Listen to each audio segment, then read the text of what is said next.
കേരളത്തിന്റെ ചുമതലയുള്ള ബി.ജെ.പി. പ്രഭാരി പ്രകാശ് ജാവ്ദേക്കറുമായി LDF convener E P Jayarajan ആക്കുളത്തെ മകന്റെ ഫ്ളാറ്റിൽ വെച്ച് ചർച്ച നടത്തിയതിന്റെ വിശദാംശങ്ങൾ പുറത്തുവിട്ട് വിവാദ ദല്ലാൾ ടി.ജി. നന്ദകുമാർ.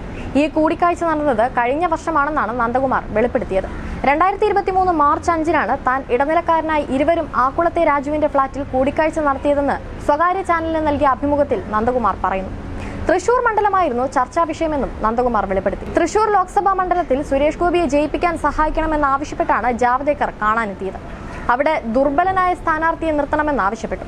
എന്നാൽ ഇത് CPIയുടെ സീറ്റാണെന്ന് EP മറുപടി നൽകി. അല്ലാതെ EP BJPയിലേക്ക് ക്ഷണിച്ചിട്ടല്ല എന്നും നന്ദകുമാർ പറഞ്ഞു. ഞങ്ങളെ അകത്തേക്ക് കയറ്റി അദ്ദേഹം നമസ്കാരം പറഞ്ഞു. കുട്ടിക്ക് പിറന്നാൾ ഗിഫ്റ്റ് കൊടുത്തു.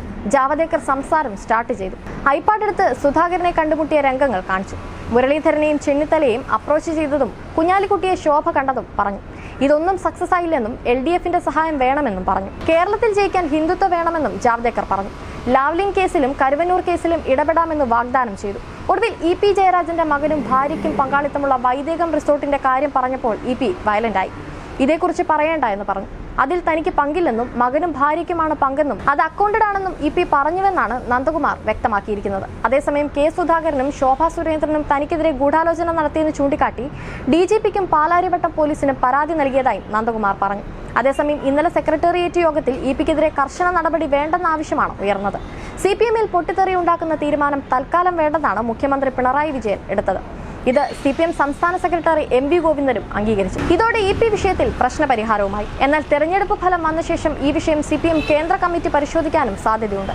EP ഇനി പാർട്ടിയുടെ കർശന നിരീക്ഷണത്തിലാകും. മോശം കൂട്ടുകെട്ടിൽ നിന്നും EPയെ രക്ഷിക്കാൻ വേണ്ടിയാണ് ഇത്. BJP നേതാവുമായി EP ജയരാജൻ കൂടിക്കാഴ്ച നടത്തിയത് ന്യായീകരിക്കാനാകില്ലെന്ന് തന്നെയാണ് CPM സംസ്ഥാന സെക്രട്ടേറിയറ്റിന്റെ നിലപാട്.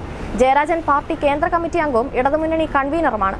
ഈ നിലയിലുള്ള പെരുമാറ്റവും നിലപാടുമാണ് അദ്ദേഹത്തിന്റെ ഭാഗത്തു നിന്നും ഉണ്ടാകേണ്ടതെന്നും അവാസ്തവങ്ങൾ പ്രചരിപ്പിച്ചവർക്കെതിരെ കേസ് കൊടുക്കണമെന്നും CPM സംസ്ഥാന സെക്രട്ടേറിയറ്റ് ജയരാജന് നിർദ്ദേശവും നൽകി.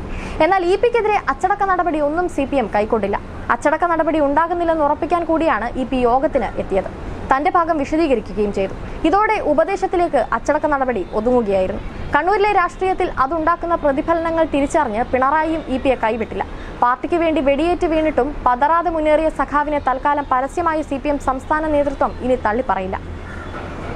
വിശ്വാസമില്ലെങ്കിൽ ഇടത് കൺവീനർ സ്ഥാനം ഒഴിയാമെന്ന നിലപാടാണ് CPM സംസ്ഥാന സെക്രട്ടേറിയറ്റിനെ EP ജയരാജൻ അറിയിച്ചത്.